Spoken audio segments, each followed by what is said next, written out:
Glória a Deus. Glória a Deus. Glória a Deus. Aleluia.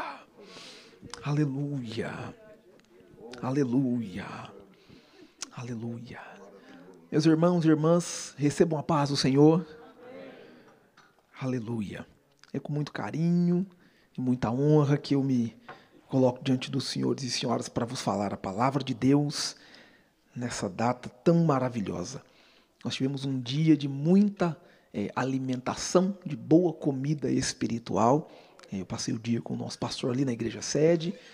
Teve a palestra, das palestras da parte da manhã, as pregações da manhã, e tive a alegria de estar junto com ele ali, e muitos outros irmãos também, e nós fomos muito bem alimentados durante todo o dia, e Deus nos dá a chance de hoje vos falar a palavra de Deus aqui também, e comer da palavra de Deus é sempre bom, sempre bom. E eu gostaria de fazer menção do livro do profeta Jeremias. Eu não sei porquê, irmãos, mas eu gosto muito desse livro. É um livro muito, muito querido por mim. Graças a Deus. O livro do profeta Jeremias, o primeiro capítulo. Graças a Deus. Aleluia. Que o Senhor nos dê uma boa palavra nesta noite. Obrigado, meu irmão. Graças a Deus. O livro do profeta Jeremias. Nós leremos aqui o primeiro capítulo, versos de 1 a 3. Se você achou, diga amém. O texto diz assim: palavras de Jeremias, filho de Ilquias, um dos sacerdotes, que estava em Ananote, na terra de Benjamim.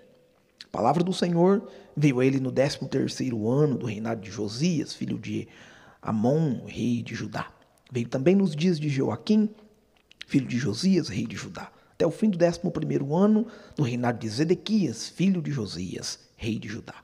No 5º mês deste ano, os moradores de Jerusalém foram levados ao exílio. Aleluia. Eu vou fazer a exposição da palavra de Deus por pelo menos 50 minutos, subordinado ao tema: o que acontece antes do púlpito?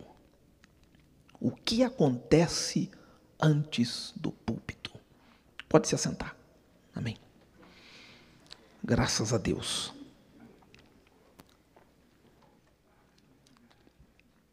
Ao olhar para a vida de Jeremias como um profeta do Velho Testamento, e ele é o precursor da profecia do cativeiro, ele fala sobre o cativeiro, é um dos precursores desta palavra de julgamento sobre Israel.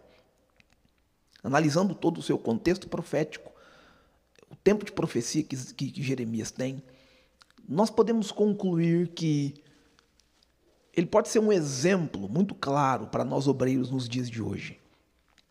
E é com muita humildade que eu quero observar a vida de Jeremias hoje aqui junto com vocês e analisar alguns pormenores que podem anteceder um momento profético. No nosso caso, o ministério profético não funciona do mesmo jeito que funcionava lá no Primeiro Testamento, porém, nós podemos observar que o ofício do obreiro, o trabalho do obreiro é muito semelhante de anunciar, de cuidar, de propagar a palavra, de assumir uma tribuna e dizer alguma coisa a um determinado grupo e na direção de Deus falar a tais pessoas. É preocupante a maneira com que nós nos portamos sobre o púlpito, porque este não é um lugar comum para se estar. Este não é um lugar que se tem, não é um lugar ignóbil, não é um lugar simplista. Esse lugar é um lugar santo, é um lugar perigoso, é um lugar de muito temor. E nós, quando subimos a uma tribuna, qualquer um dos senhores que sobem aos púlpitos de suas igrejas e tratam este lugar com o temor devido, tem muito sucesso. Porém, se nós observarmos o que acontece nos dias de hoje, em muitas de nossas igrejas, eu não falo só das igrejas da Assembleia de Deus, mas num contexto geral de igrejas, é que muitas pessoas não têm tratado o púlpito com o devido respeito. Têm tratado o púlpito com diversas outras características, menos o respeito devido. E é por isso que Deus põe ao meu coração este tema, o que acontece antes do púlpito, porque ninguém, na verdade, sabe o que acontece com um pregador, com um pastor que vai fazer a exposição da palavra de Deus. Ninguém sabe os pormenores que antecedem a sua chegada até a tribuna para dizer: irmãos, recebam a paz do Senhor, quero pregar sobre isso. Ninguém sabe. Ninguém conhece as andanças do dia. Ninguém está com os senhores 24 horas por dia para saber como é que está a sua vida, como é que está a sua luta, a sua labuta, a sua dificuldade, seu temor, o seu medo, o desprezo que o senhor enfrentou, o desprezo, o ataque, toda aquela a opressão que vem contra os senhores antes que nós possamos assumir a tribuna e dizer: irmãos, vamos ler o livro tal. E é por isso que o Senhor põe no meu coração este tema, o que acontece antes do púlpito. Eu vou fazer menção disso em uns instantes, mas é importante recordar que na história do profeta Jeremias, muita coisa acontece antes que Jeremias tenha uma palavra profética alterada ou proferida. Antes que Jeremias diga alguma coisa, antes que Jeremias diga assim diz o Senhor, muita coisa acontece na vida de Jeremias. E é um exemplo para mim e para todos os senhores. Para resumirmos o livro do profeta Jeremias, nós podemos observar que do capítulo 1 ao capítulo 6, Jeremias prega durante o reinado de Josias e ele profetiza que Jerusalém será destruída por uma grande nação que não teria misericórdia alguma. Em Jeremias 7 até o capítulo 20, Jeremias está pregando em diversos lugares de Jerusalém, inclusive no portão do templo, usando várias metáforas para suplicar que o povo mude os seus caminhos e caminhe na presença de Deus. Em Jeremias do 21 ao 38, uma outra divisão, Jeremias prega durante o reinado de Zedequias, e ele profetiza que a Babilônia conquistará Jerusalém. Em Jeremias 39 ao 44, Jerusalém já é conquistada e muitos judeus são levados cativos neste período. E Jeremias 45, Jeremias promete a Baruque, que é o seu servo, seu discípulo chegado, que porventura tem escrito muitos dos textos do livro do profeta Jeremias. Ele promete que o Senhor vai preservar a sua vida de maneira profética. Então, em Jeremias 46 até o 52, onde o livro se encerra, ele profetiza sobre a destruição dos filisteus, dos moabitas, dos babilônicos e outras nações e a restauração do povo de Deus. Jeremias tem em seu conteúdo profético muita coisa que é para nós assustadora. Porque Jeremias começa o seu ministério de uma maneira muito assustada. Jeremias começa dizendo: eu não sei falar porque eu sou uma criança. E nós ouvimos hoje uma coisa por parte do pastor Toninho, que é do setor de Limeira, né, pastor Louveira? Não me lembro. Itapira. O pastor Toninho disse assim: irmãos, muito cuidado com o obreiro, que você vai consagrar ele e ele começa a dar pulo, ele começa a fazer churrasco, começa a dar festa, ele começa a fazer, né?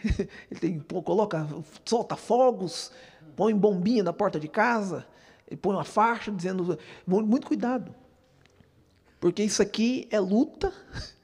Isso aqui é confusão, isso aqui é briga e não é do nível humano, é espiritual, é pesado, é puxado. Ninguém sabe o peso que está sobre os ombros dos senhores para carregar um povo dizendo: eu sou o pastor. E Jeremias começa assim, dizendo: Senhor, eu não sei falar. Senhor, eu sou uma criança. Senhor, eu não dou conta. Senhor, eu não sou nem responsável ainda. Eu não dou conta desse negócio. Mas Deus não está preocupado, não tem problema dizer isso, não. Porque se Deus chama, Deus é o mesmo Deus que chama, é o mesmo Deus que convence a gente a fazer aquilo que Ele chamou a gente para fazer. E Deus convenceu Jeremias. É claro que Deus vai responder para Jeremias: antes que eu te formasse no ventre, e tem todo aquele conteúdo profético, mas a responsabilidade que Jeremias acata quando ele decide responder ao chamado de Deus, é muito semelhante à responsabilidade que nós, obreiros, acatamos quando decidimos responder ao chamado de Deus. O peso é o mesmo, de anunciar o juízo de Deus às pessoas, de anunciar os preceitos de Deus às pessoas, de anunciar a palavra de Deus. é pesado.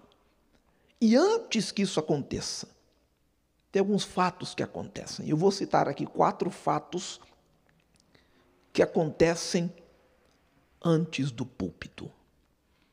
Porque descobrir o que acontece antes da gente chegar aqui, antes de assumir a tribuna e dizer assim diz o Senhor, é muito importante. Eu tenho certeza que o Senhor pode trabalhar em nosso coração algo muito especial aqui essa noite, nessa palavra em nome de Jesus. Vamos lá, o primeiro fato que acontece antes do púlpito é que antes do púlpito há um chamado. Antes do púlpito há um chamado. Se você quiser anotar, faça isso. Antes do púlpito há um chamado.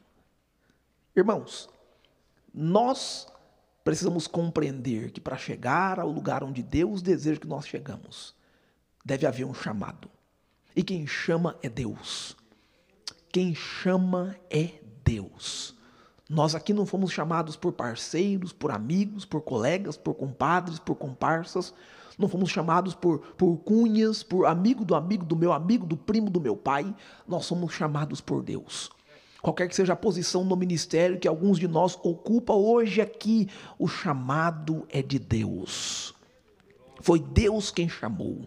Não, ninguém aqui se chamou, ninguém aqui eu não me autoconvidei. Não, eu vou lá porque eu acho legal, porque eu gostei. Não, foi Deus que chamou. E alguns de nós, paz, meus senhores, Deus arrastou. Deus pegou, vem aqui, rapaz, que eu tenho um negócio com você ali. E a gente veio arrastado, veio meio resmungando, reclamando, mas veio porque quem chamou foi Deus. Antes do púlpito há um chamado. Deus chamou Jeremias. Jeremias 1, versos 4 e 5, o texto diz assim: a mim, pois, veio a palavra do Senhor, dizendo: antes que eu te formasse no ventre materno, eu te conheci. E antes que saísse da madre te consagrei e te constituí por profeta às nações. Foi Deus quem chamou Jeremias, foi Deus quem chamou a gente, aleluia, foi Deus quem nos chamou. É claro que Jeremias é filho de sacerdote que recebe um chamado de profeta. Deixa eu ilustrar para os senhores. É um filho de advogado que decide ser policial. É mais ou menos isso. É um filho de um contador que decide trabalhar fora da área das ciências exatas. É o filho de um cientista que decide estudar humanas, decide estudar história geral. É contraste. O papai diz para ele: Jeremias, papai aqui é sacerdote. Ilquias em Ananote tinha uma posição, uma postura, e você na linhagem do sacerdote, o papai é sacerdote, você é sacerdotinho, é assim que funcionava. Mas Jeremias recebe um chamado de Deus para profetizar. O sacerdote pega a oração do povo e leva a Deus. O profeta pega a palavra de Deus e aponta no povo. São duas funções que de alguma maneira se chocavam, porque o projeto que Deus tinha para Jeremias era chocante, era absurdo, era muito grande. E a sua família estava, de alguma maneira, não tão satisfeita com a posição de Jeremias. Mas quem chamou foi Deus. Quem chamou foi Deus. Quem chamou foi Deus. Foi Deus quem chamou Jeremias. E ninguém pode brigar com quem Deus chamou. Alguém pode discordar com o seu chamado, mas não pode discordar de quem te chamou. Alguém pode disputar com você o seu chamado, mas ninguém pode ir diante do Deus que te chamou e desfazer a mente dele. Quem te chamou foi Deus. Quem te posicionou foi Deus. A ele seja glória por isso neste dia. Aleluia. O rei Manassés morreu. Provavelmente Jeremias tinha cerca de 10 anos de idade. Amon, filho de Manassés, governou Judá por 2 anos, entre 642 e 640, de acordo com o livro, segundo o livro dos reis, capítulo 21, do verso 19 ao 26. E depois quem assume o trono é o jovem Josias, que reina de 640 a 609. E Jeremias é chamado pelo Senhor como profeta no 10º ano de Josias. Jeremias tem uma idade mediana abaixo de 30 anos. Jeremias não é maduro ainda diante da comunidade para assumir uma palavra, uma postura e dizer aquelas famosas palavras, assim diz o Senhor. Mas quem chamou Jeremias foi Deus. Oh, meu amigo, foi Deus quem te chamou, foi Deus quem te posicionou, foi Deus quem te colocou diante das pessoas que colocou, foi Deus quem te entregou aquela congregação, foi Deus quem te entregou esse projeto, este trabalho, foi Deus quem te colocou diante dessas pessoas. Ninguém pode disputar com você, e isso acontece constantemente, mas com Deus ninguém disputa. Então descansa, porque foi Deus quem te chamou. É por isso que eu afirmo que antes do púlpito há um chamado. E de acordo com Efésios, o capítulo 4, os versos 11 e 12, o texto diz: foi ele quem designou alguns para apóstolos, outros para profeta, outros para evangelistas, outros para pastores e mestres, e com o fim de pregar os santos para a obra do ministério, para que o corpo de Cristo seja edificado. Foi ele quem chamou. Foi ele quem chamou. E esses 5 ministérios que Paulo apresenta para a gente, foi Deus quem desenvolveu na sua santa igreja. Foi ele quem chamou. E composicionou cada um de nós, em cada um deles. Ninguém pode disputar com o seu chamado. Antes do púlpito há um chamado. E ninguém sabe as condições em que nós somos chamados.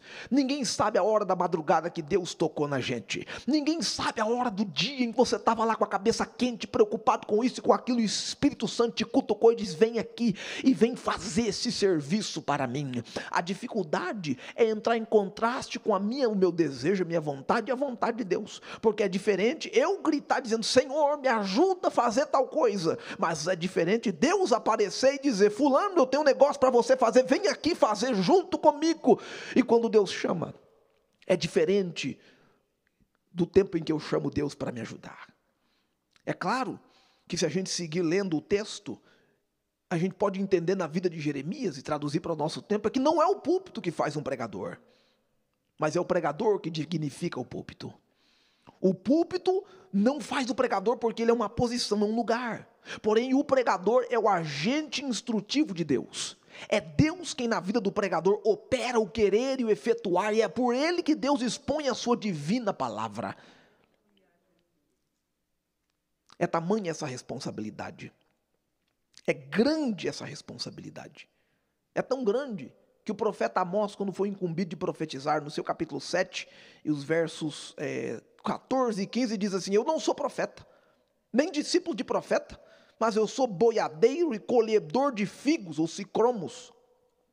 Mas o Senhor me tirou de após o gado e me disse: vai e profetiza ao povo de Israel. Quantos de nós, na nossa função de pastor ou de obreiro, temos outras funções secundárias? E às vezes a função secundária chama um pouquinho a gente, né? Eu tenho uma formação técnica e essa formação já me chamou diversas vezes para voltar lá e fazer aquilo que eu precisava fazer, e fazer aquilo que eu fazia antes, e voltar para a minha formação acadêmica e exercer aquela função e deixar esse negócio de pastor de lado. Deixa esse negócio de obreiro para lá. Vai fazer isso aqui, vai fazer o que você foi treinado, vai fazer o que o seu diploma pediu, vai fazer aquilo que você já foi graduado e tem possibilidade de ganhar mais dinheiro, de fazer mais fortuna nessa questão. E aí aparece o chamado de Deus que fala mais forte que a minha profissão, que fala mais forte que o meu certificado. O chamado de Deus é poderoso.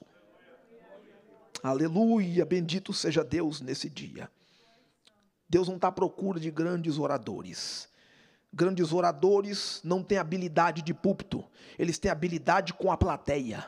Mas Deus está à procura de grandes pregadores, porque esses grandes pregadores não são feitos grandes na sua própria habilidade, mas é Deus quem os engrandece, é Deus quem os levanta. E esses pregadores somos cada um de nós aqui capazes de receber da parte de Deus a confirmação e a manifestação desse chamado. Neemias, no capítulo 8, verso 45, vai importar para a gente qual é a habilidade do púlpito, qual é a importância do púlpito, porque ele diz, o texto diz assim: Esdras, o escriba, estava sobre um púlpito de madeira, que fizeram para aquele fim, e estava de pé junto a ele, e a sua mão direita estava Matias, Semá, Ananias, Urias, Ilquias, Manéias, e à sua mão esquerda estava Pedaías, Misael, Melquias, Rassum, Rasbanad, e Zacarias, Mesulão, e estes abriu o livro perante a vista de todo o povo, porque estava em cima de todo o povo, e abrindo, todo o povo se pôs de pé. Ele estava no púlpito para se sobressair das pessoas um pouco em termos de altura, para que sua voz alcançasse, fosse projetada diante das pessoas, mas não era a importância do momento, não era o púlpito. A importância do momento era a leitura da lei, a palavra pregada, o que a palavra de Deus traria de efeito para eles, e quando ele leu a lei, o povo se colocou de pé diante da palavra pregada. Bendito seja o Deus que nos chama. Bendito seja Deus que nos dá a oportunidade de falar a sua palavra.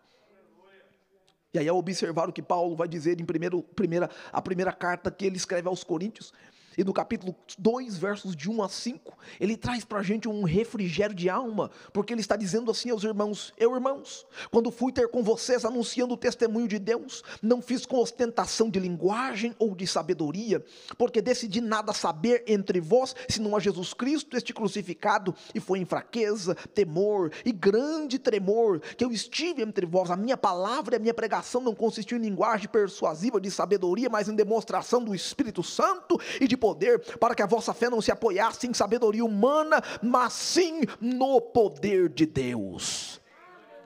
É por isso que Deus nos chamou. É para que nós tenhamos essa palavra. Não é a palavra de sabedoria unicamente humana, não é a palavra só da minha exposição, mas é a palavra que tem a demonstração de Deus. E quando Deus te chama, é Ele quem assina as demonstrações. Não somos nós que demonstramos, mas é Deus quem demonstra o poder naquele que foi chamado. Bendito seja Deus por sua santa palavra e seu chamado. A primeira coisa que acontece antes do púlpito é um chamado. Mas antes, deixe-me refrescar a nossa memória, porque antes do púlpito também acontece um preparo. O segundo fato na vida de Jeremias, como Jeremias é chamado por Deus, é que antes do púlpito acontece um preparo. E na nossa vida, irmãos, nós somos preparados por Deus. E nós somos preparados de maneira diferente. Cada um de nós aqui tem um preparo. Deus testou cada um de nós de um jeito aqui. Deus fez cada um de nós atravessar um momento diferenciado aqui. Deus nos colocou cada um em uma situação adversa. Deus nos testou. Cada um de nós somos testados de uma maneira. Mas Deus nos prepara. Antes do púlpito é preciso haver um preparo. Se você ler Jeremias 1, verso 19, o texto diz assim: Depois estendeu o Senhor a mão e tocou-me na boca, e o Senhor disse: eis que ponho na tua boca as minhas palavras. Deus está colocando em Jeremias o que Deus quer que Jeremias diga. Senhores e senhoras, Deus tem que pôr na nossa boca o que Ele deseja que a gente diga. Nós não voltamos às nossas igrejas, não participamos das nossas congregações, não servimos as pessoas com o que dá na nossa telha. Nós não servimos as pessoas com aquilo que vem na nossa mente. Nós não servimos as pessoas com aquilo que a gente acha que está em alta no mercado das pregações. Nós não servimos as pessoas com linguagens humanistas e coisas da secularidade. Nós servimos as pessoas com a palavra de Deus, a palavra que Deus coloca na nossa boca. E é por isso que é Deus que precisa nos preparar. Meu papai, o pastor Jeremias, sempre diz uma coisa. Ele diz assim: Jeremias Júnior, você não pode pregar o que você não está vivendo. Nenhum pregador pode subir a uma tribuna e pregar aquilo que ele não está vivendo. É perigoso demais. É muito superficial. Ele corre o risco de falar da boca para fora e impactar uma multidão com inverdades. E o nome de Deus não será glorificado em uma pregação onde Deus não coloca as palavras na boca daquele que profere. É necessário que haja em nós todo o temor e tremor diante da santa palavra. Porque antes do púlpito há um preparo. E eu vou dizer algumas coisas aqui para nós, como um conselho, como uma sugestão. A igreja não pode ceder o púlpito a qualquer pessoa. A igreja precisa saber quem fala a palavra de Deus diante dela. A igreja precisa saber quem fala a palavra de Deus diante dela. E isso acontece pelo teste do testemunho, pelo teste do tempo, pelo teste do caráter e por diversas outras situações. A igreja precisa ser exposta a uma pregação genuína, trazida por alguém que antes do púlpito teve um preparo. E esse preparo não é totalmente técnico, mas é principalmente espiritual. É Deus quem prepara. Em 1 Timóteo, capítulo 13, verso 6, Paulo diz assim, que o obreiro não seja neófito, para não suceder que se ensoberbeça e incorra na condenação do diabo. Que o obreiro não seja um noviço, que o pregador não seja alguém que está completamente despreparado para a sua função. Que ele não seja alguém que vem com uma palavra desencadeada, uma palavra fora de contexto, fora de comodidade, fora de habilidade. E essa habilidade não é meramente técnica. O texto está falando de alguém que esteja preparado principalmente na vida. E é Deus quem nos ajuda. É Deus quem nos prepara. Ninguém pode preparar um pregador para que ele seja o melhor pregador do mundo além de Deus. É só Deus que prepara a sua própria ferramenta, aleluia. Nenhum pregador é meramente, quando eu digo a palavra pregador, eu estou tentando usar o sentido daquele que expõe a palavra de Deus, um pastor, um presbítero, um diácono que tem a função de expor a palavra de Deus, é disso que eu estou falando. E Deus é quem prepara aquele que vai expor a sua santa palavra. Nenhum de nós é capaz de preparar, nenhum de nós. Nós podemos orientar, ajudar e auxiliar, mas a preparação final vem de Deus. Deus prepara o seu arauto. O preparo antes do púlpito envolve conhecimento das doutrinas cristãs, conhecimento das necessidades humanas, conhecimento da história da igreja, conhecimento das técnicas da pregação, mas principalmente conhecimento das verdades divinas que estão debaixo do trono de Deus. E só dá para conhecer essas verdades se a gente desce na oração e no jejum e no preparo espiritual, porque é Deus quem prepara o seu arauto. Existem algumas verdades sobre o preparo do pregador. Eu vou deixar um texto e uma outra feita, nós podemos fazer um comentário mais avançado, porém, Paulo em 1 Coríntios 11, verso 1, ele diz: sede meus imitadores, como eu também sou de Cristo. É aí que eu foco no preparo do pregador, porque o pregador precisa olhar para alguém, e normalmente, eu fui um jovem, comecei a falar a palavra de Deus muito cedo, e eu tinha um ídolo, eu tinha alguém que eu era fã, eu tinha alguém que eu olhava para ele, eu tentava falar como ele, eu tentava ter os jeitos dele, eu tentava ter a desenvoltura dele, eu tinha ali eu tinha um herói, era o meu herói. Eu comecei com meu papai, observando, e depois achei uma outra pessoa com quem eu me identificava, um pregador mais pentecostal, meu papai é um ensinador, e eu foquei, eu tentava imitar aquilo, e todos nós como pregadores fazemos isso direta ou indiretamente. Todos nós assistimos um pregador de quem gostamos, todos nós vemos um gestor da igreja que nós admiramos, tentamos seguir, tentamos ilustrar aquilo, porém, há um grande perigo nisso. Eu descobri isso nas minhas andanças como um jovem pregador, descobri isso porque é perigoso você andar no automático, e você passar a ser um imitador, um repetidor, você anda no automático, você não está em Deus, você está ligado naquele pregador. O que ele prega, você prega. O jeito que ele fala, você fala. O jeito que ele se move, você se move. O jeito que ele se veste, você se veste. E é perigoso cair no automático.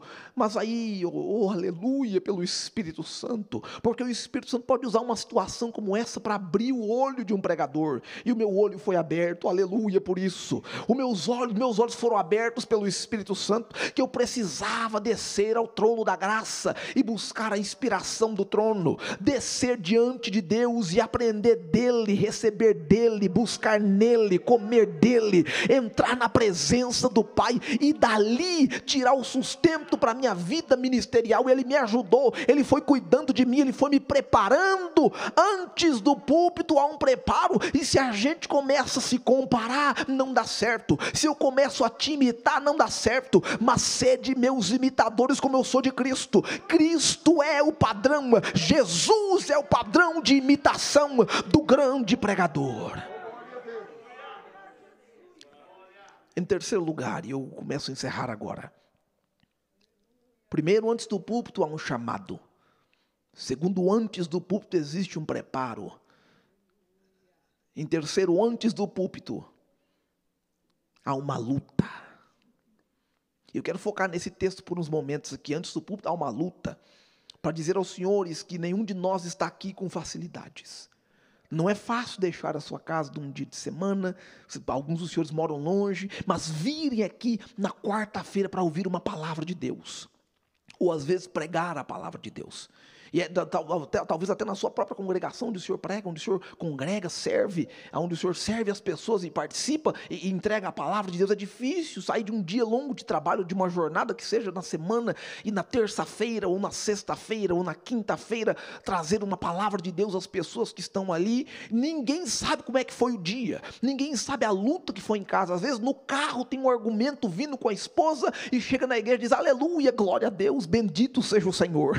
O pau quebrou do carro, mas chega lá com cara de pleno e belo, porque a coisa tem que sair ali do púlpito. Antes do púlpito tem uma luta, ninguém sabe da luta, mas chega ali, o negócio tem que funcionar, tem que acontecer. Antes do púlpito tem sempre uma luta, tem sempre uma briga, uma peleja. E eu estou dizendo isso porque todos nós enfrentamos uma luta, uma batalha travada todos os dias para servir e para pregar e para dizer às pessoas o evangelho, para anunciar o evangelho. É uma luta travada todo dia. Se algum obreiro chegar ao senhor ou à senhora e dizer: irmão, não tenho luta, tem prova não, a minha vida está suave, minha vida está tranquila, eu estou melhor que qualquer pessoa que você mais... Não, eu estou indo de vento em polpa, a coisa está boa, não tem nada errado, está tudo indo para frente e nada para trás, eu não tenho oposição, eu não tenho ninguém contra mim, eu não tenho ninguém que não vai com a minha cara, eu sou querido e louvado, as pessoas me veem de longe, acenam, e quem me vê de perto me abraça. Eu vou dizer a você: cuidado, irmão, porque você está servindo a Jesus errado. A luta é grande, a luta é travada, a briga é feia, a briga não é fácil, não é moleza, é pedreira, é carregar piano, subir na escada de prédio. Não é fácil, não é possível viver o evangelho genuíno de Cristo como Jesus viveu, pregar como Jesus pregou e receber louvores e abraços por onde passa. É difícil. Antes do púlpito tem uma luta. Jeremias capítulo 20 tem uma lição para a gente. Jeremias capítulo 20, versos 1 e 2 diz assim: Passur, filho do sacerdote Imer, que era presidente da casa do Senhor, ouviu a Jeremias profetizando essas coisas. Então feriu Passur ao profeta Jeremias e o meteu no tronco que estava na porta superior de Benjamim, na casa do Senhor. No dia seguinte, Passur tirou a Jeremias do tronco. E foi aí que Jeremias foi expulso da casa de Deus e foi impedido de entrar no templo por meses e meses. A luta de Jeremias era o filho do sacerdote que achava que já era sacerdote e brigava com Jeremias. Passur é aquele que tem a posição e Jeremias é aquele que tem a unção. É difícil ter a unção e ter que permanecer ali debaixo daquele que tem a posição, porque ele está posicionado, tem alguém que chamou ele, alguém que tem a cunha, alguém que tem um colega, tem um amigo, tem um parceiro, tem alguém que está com ele. É difícil ficar ali na unção, sabendo o que é que você tem aqui dentro, mas tem alguém na posição te fazendo passar prova, te fazendo passar luta, te irritando, te abordando, trazendo a você coisa negativa. Oh, querido, mas Jeremias ensina uma lição para a gente. Antes do púlpito tem sempre uma luta, mas o Deus que estava com Jeremias está com a gente. O Deus que chamou e cuidou de Jeremias cuida da gente. O Deus que levantou Jeremias e preservou o ministério de Jeremias é o mesmo Deus. É o mesmo Deus, é o mesmo Deus.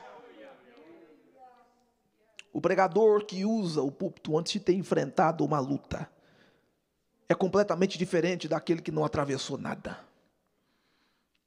E é possível olhar daqui e ver no rosto dos senhores a experiência de gente que tem enfrentado a batalha e tem permanecido diante de Deus. Alguns dos senhores com as cãs brancas, com os cabelinhos brancos já. refletem essa moralidade, essa força de alguém que passou pelo teste do tempo, que passou pelo teste da hombridade, da humanidade, que ficou fiel a Deus, mesmo quando alguém foi infiel a você. Todo pregador, todo obreiro, antes do púlpito, enfrenta uma luta. E eu vou dizer uma coisa aos senhores aqui, muito seriamente: Satanás não perde tempo tentando impedir discurso, porque discurso é fácil, discurso é moleza. Satanás não quer palavra. Satanás não quer palavra. É por isso que os senhores enfrentam a luta e a batalha que enfrentam, porque quem tem palavra, quem Deus deu uma palavra para dizer a determinada igreja, o inimigo levanta e bate, até ele conseguir alguma coisa. Ele tenta contra a palavra. Que o Senhor Deus nos dê palavra. Porque o Deus que te dá palavra é o Deus que te ajuda a resistir o diabo. O Deus que nos dá a palavra é o Deus que ajuda a gente a manejar a situação, de forma que a crise não entre dentro de nós, mas a gente de fora consiga manejá-la e fazer o nome de Deus ser glorificado através dela. Quando Deus fala com Moisés, e é um exemplo que eu vou trazer lá do Antigo Testamento, lá de Êxodo, capítulo 3, versos 13 e 14, Deus diz a Moisés: vem agora, eu te enviarei a Faraó para tirares o povo dos filhos de Israel do Egito. Então disse Moisés: quem sou eu para ir a Faraó? Quando chegaram os filhos de Israel, eles disseram: o Senhor Deus de vossos pais me enviou a vós. Eles me perguntarão qual é o nome do Senhor, e você, o que eu vou dizer a eles? Deus disse a Moisés: diz, eu sou o que sou, me enviou a vós outros. Essa luta de Moisés para entregar a mensagem de Deus, esse peso que cerca Moisés de chegar às pessoas com uma mensagem vinda do Eterno, é o peso que deve cercar o coração de cada pregador, deve cercar o coração de cada homem de Deus que expõe a santa palavra na tribuna. Não é moleza, não é balela, não é bobagem, é pesado. Existe uma luta para fazer isso que nós fazemos, mas Deus vai nos ajudar, Deus vai nos garantir segurança, Deus vai nos dar passagem segura na ministração da sua santa palavra. Existe um período de silêncio no ministério de Jeremias, de cerca de 13 anos, do ano 621 ao ano 609. Durante esse período não tem qualquer menção ou informação sobre a vida de Jeremias. Os estudiosos vão dizer que é o tempo em que ele muda de volta para Ananote, e ele muda de Ananote para a capital de Jerusalém. E ele passa um tempo em reclusão, ele passa um tempo oculto, ele passa um tempo em secreto. E após a morte de Josias, Jeoacás é colocado no trono, mas ele reina apenas 3 meses, e o faraó Neco coloca o rei de Judá, Jeoacás, para fora do trono. Então o profeta Jeremias encontra a liderança de Joaquim. E foi um dos primeiros anos do governo de Joaquim em que Jeremias coloca uma profecia muito forte. E essa profecia resulta no completo banimento de Jeremias. Quase custa a vida de Jeremias. Que ele saia do templo corrido, fugido, para que as pessoas não o pegassem e tirassem dele a sua vida. Antes do púlpito, há uma luta, há uma briga. E só você sabe a luta que você enfrenta para chegar ao púlpito. Só você sabe a luta que você enfrenta na sua casa para chegar ao púlpito. Só você sabe a luta que você enfrenta com seus filhos para chegar ao púlpito. Só você sabe a luta que você enfrenta com a sua vida financeira para chegar ao púlpito. Só você sabe a luta que você enfrenta psicologicamente falando, porque a quantidade de ataques, de falações, de disse-me-disse, de fofocas, ou de insatisfação por conta das pessoas, nada está bom, ninguém está legal, ninguém está feliz, tem sempre um grupo de opositores, e o pastor nos pregou 2 semanas atrás, dizendo que existe um estudo feito pelo pastor, que escreve um livro sobre uma colheita maravilhosa. Esse é o título, pastor? Prepare-se para a chuva. Esse livro, e o autor diz neste livro que cada igreja tem pelo menos 8 pessoas que são contra o pastor. São diretamente opositoras, pelo menos 8 pessoas. Pode ser que tenha mais, mas talvez 8 é garantido que são contra o pastor. E essa luta com o povo é sempre uma luta, mas Deus é o Deus que nos dá vitória. Deus é o Deus que nos dá vitória. E os senhores não foram chamados para essa luta simplesmente para passar e apanhar de graça. Deus te chamou para isso porque Deus sabe que você aguenta o tranco, e Deus sabe que a vitória para a sua vida é grande ao final disso. Há uma honra para aquele que vence a batalha. Bendito seja o Senhor. Eu quero encerrar dizendo que antes do púlpito, além de existir um chamado, além de existir um preparo, além de existir uma luta, antes do púlpito existe uma paixão. Antes do púlpito, o quarto fato é que antes do púlpito existe uma paixão. Nenhum de nós estaria aqui se não houvesse uma paixão ardendo dentro do nosso coração.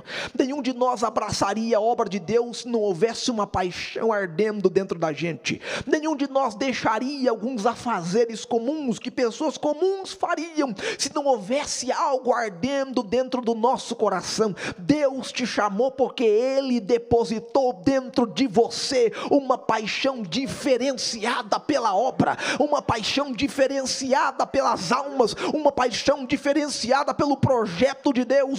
E tem gente que não quer saber disso, mas você quer saber porque Deus te chamou para isso. Aleluia! Para observarmos essa verdade na vida de Jeremias, o capítulo 20, o verso 7 e 8 diz assim, persuadiste-me, ó Senhor, e persuadido eu fiquei.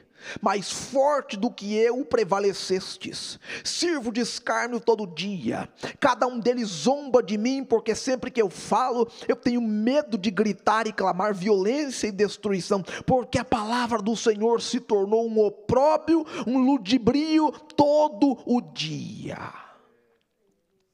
Jeremias, depois de ter apanhado de Passur diante das pessoas, depois de ter, de alguma maneira, sua credencial profética caçada, ter sido envergonhado diante das pessoas do templo, ter sido expulso do templo, e Passur prevalecido diante dele, Jeremias vai orar a Deus, e Jeremias começa a reclamar, dizendo, Senhor, o Senhor me enganou. O Senhor disse que isso aqui era flor e não era. O Senhor disse que isso aqui era legal e não era. O Senhor disse que isso aqui era bom e não, o Senhor me chamou para uma coisa tão florida. Eu entrei e parece que o Senhor me enganou. Isso aconteceu comigo. Eu tenho certeza que alguns dos senhores podem dizer a mesma coisa. Se não todos nós podemos dizer. Que Deus nos faz uma promessa, mas Deus não dá o percurso. Ele não fala, Ele diz, vem para uma terra que eu te mostrarei. E aí no caminho tem gigante, aí no caminho tem muralha, no caminho tem briga, no caminho tem uma terra, está lá. Só que o caminho é difícil, e Deus faz exatamente assim. Ele sabe o fim antes do começo. E ele às vezes dá para a gente umas profecias do fim, mas do meio ele não avisa. Do meio ele segura, porque eu fui convidado para ir, para ser pastor de uma igreja em um outro país, e eu fui, e o convite estava bonito, pastor, o convite foi muito legal, o convite foi bonito, o convite foi bom, vem aqui, vai ser uma bênção, tudo. Quando eu cheguei, irmão, a coisa estava feia, eu cheguei, a coisa estava difícil, o negócio foi terrível, a luta travada que eu passei, a cada problema que eu resolvi, coisas que eu não imaginava ser capaz de, eu disse, Senhor, o que eu estou fazendo aqui em nome de Jesus? Olha o tamanho dessa confusão que eu estou tentando resolver, e eu não sei nem se eu tenho habilidade para isso. Eu não aprendi isso na escola de teologia, ninguém me ensinou que ia dar ruim desse jeito, mas Deus é o mesmo Deus que chama, é o mesmo Deus que ajuda a gente no percurso, e não adianta dizer, Senhor, o Senhor me enganou. Ele não enganou ninguém não, Ele te chamou porque Ele sabia que você daria conta. A vida não é feita de uma retilínea, é alto e baixo, mas Deus está no alto e Deus está no baixo, Deus está perto e Deus está longe, e Ele perto é Deus e Ele longe também é Deus. Aleluia, Jesus Cristo, aleluia, Jesus Cristo. Tem uma paixão na vida do pregador. tem uma paixão na vida do obreiro, tem uma paixão na vida daquele que Deus chamou, e foi Deus quem colocou a paixão dentro de nós. Paulo vai ilustrar isso para a gente com a fala da primeira carta aos Coríntios, capítulo 9, verso 16, ele diz: se anuncio o evangelho, não tenho do que me gloriar, pois sobre mim pesa essa obrigação, porque ai de mim se eu não pregar o evangelho. Ai de mim se eu não pregar o evangelho. Ai de mim se eu não der conta desse negócio que Deus pôs na minha mão. Parece grande, é difícil, é mesmo, é difícil, é grande, é pesado, mas não tem problema, porque foi Deus quem nos chamou, meus irmãos. Foi Deus quem nos chamou para fazer isso, e o Deus que chama garante que haverá sucesso no final desta obra. Bendito seja o nome do Senhor Jesus Cristo. Antes do púlpito, o pastor, o pregador, o obreiro é como um garimpeiro que vai buscar as pedrinhas preciosas da palavra de Deus. E a pregação, a palavra revelada, a palavra de orientação, a palavra de instrução, de aconselhamento, nasce no coração do homem de Deus, à medida que o Espírito Santo trabalha nele. E essa paixão não é meramente humana. Toda vez que essa paixão é meramente humana, é uma paixão pela posição. Toda vez que essa paixão é meramente humana, é uma paixão pelo momento. Toda vez que essa paixão é meramente humana, é a glória de ter uma foto publicada perto de alguém, ou em tal igreja, ou em tal púlpito. Toda vez que essa paixão é meramente humana, é o fato de que eu conheço fulano, conheço ciclano, tenho tal agenda, tenho isso para fazer, vou conquistar isso ou aquilo.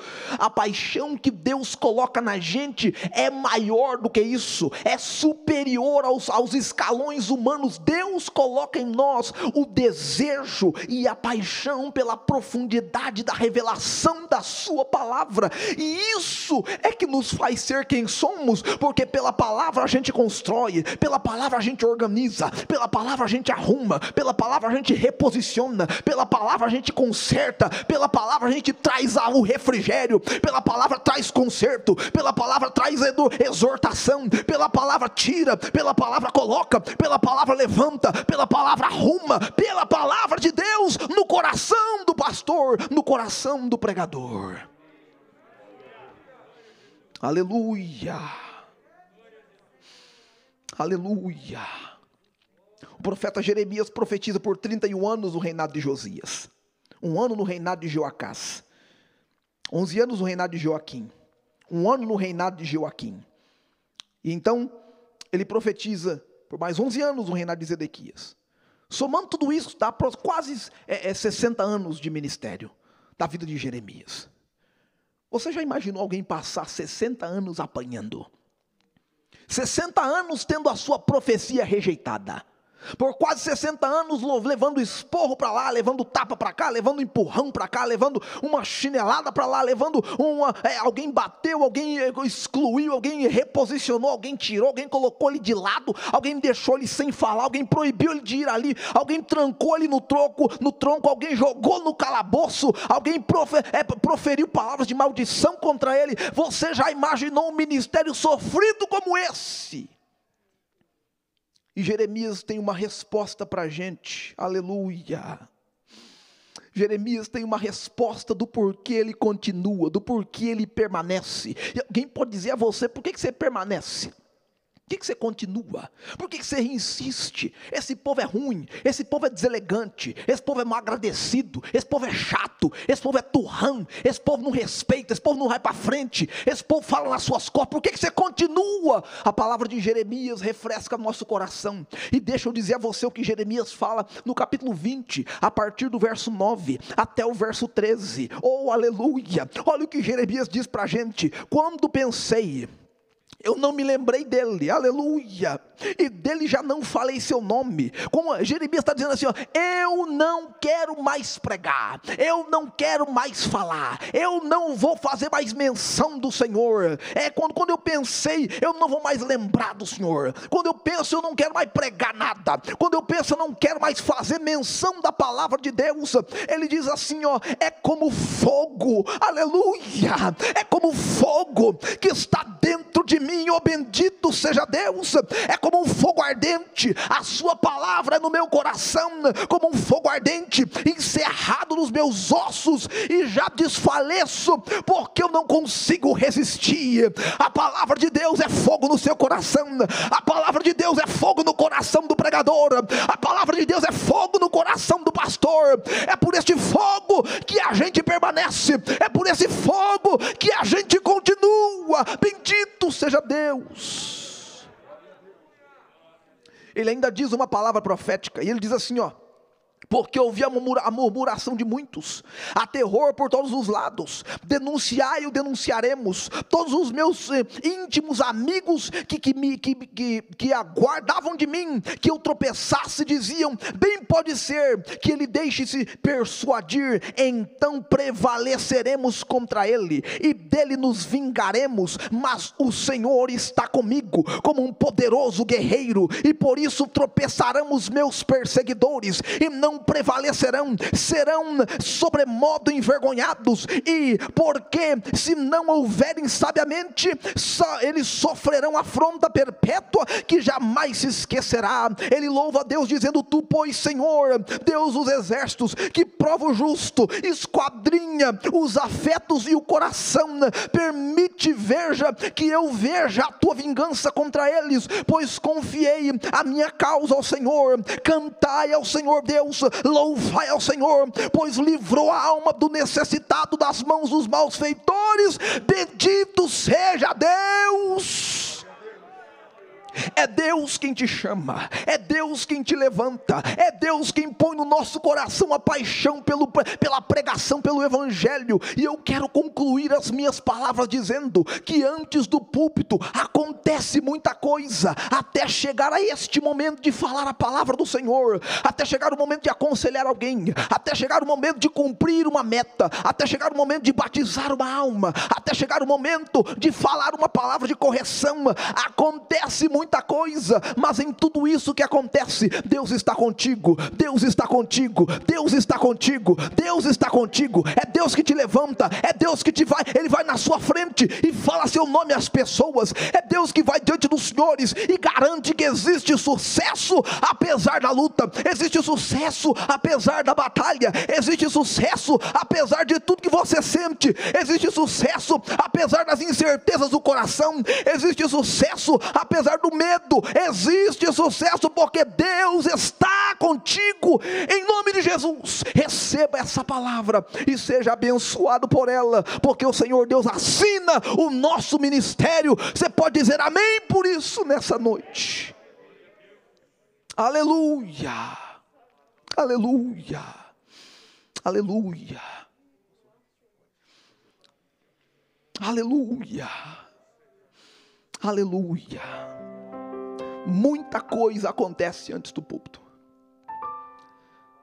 mas Deus está com a gente antes e depois. Você pode se levantar nesse momento para que nós façamos uma palavra de oração. Glória a Deus.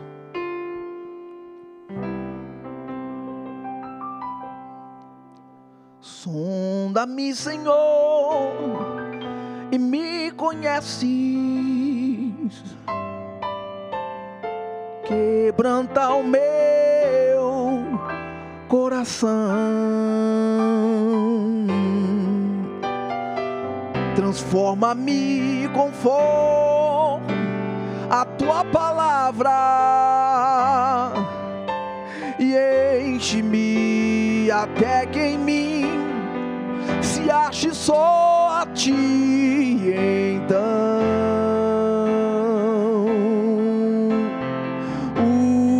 usa-me, Senhor, usa-me como um farol que brilha à noite, como ponte sobre as águas, como abrigo no deserto, como flecha que acerta o alvo. Eu quero ser usado da maneira que te agrada, em qualquer hora e em qualquer lugar. Eis aqui a minha vida, usa-me, Senhor, usa-me.